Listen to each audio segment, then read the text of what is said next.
नमस्ते दोस्तों, आपका स्वागत है हमारे यूट्यूब चैनल पे।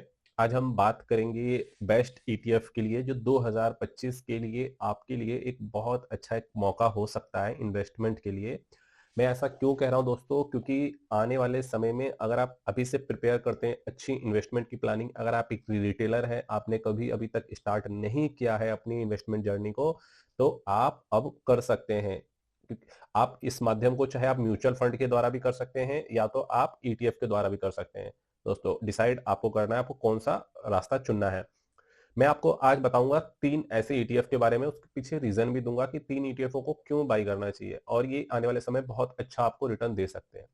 दोस्तों, मैं आपको जो पहला जो ईटीएफ बताना चाहता हूं वो है कंजप्शन। ठीक है, कंजप्शन क्यों बता रहा हूं दोस्तों, अगर आप देखें तो कंजप्शन सेक्टर पिछले 3 साल से उन्होंने अभी कोई अच्छा खासा प्रदर्शन नहीं किया है। थोड़ी महंगाई के कारण, मार्जिन प्रेशर के कारण ये सेक्टर डाउन है। आने वाले बजट में हो सकता है कि सरकार कंजप्शन के लिए कुछ अच्छा कदम उठाए।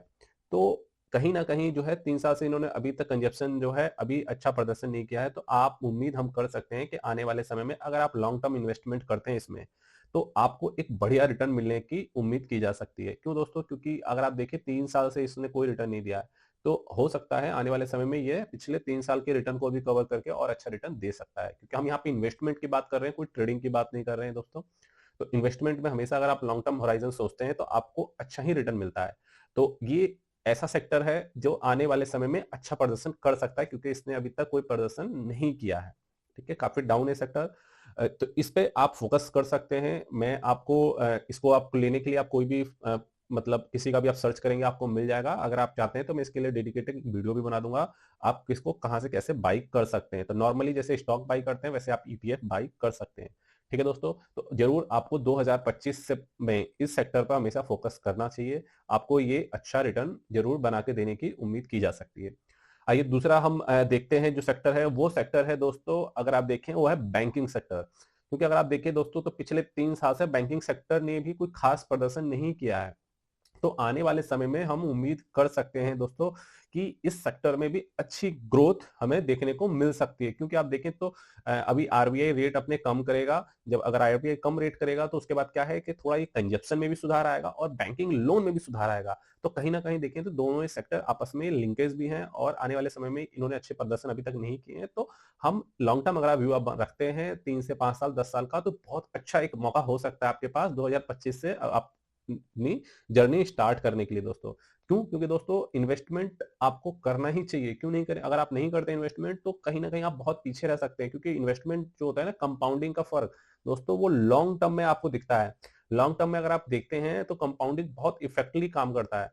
ठीक है दोस्तों, तो आप इस पे थोड़ा सा फोकस कीजिएगा, आप इन्वेस्टमेंट कीजिए, क्योंकि गवर्नमेंट भी चाहती है आप इन्वेस्टमेंट करें, हम सारे लोग इन्वेस्टमेंट करें। ट्रेडिंग से पैसा नहीं बनेगा दोस्तों, इन्वेस्टमेंट से बनेगा।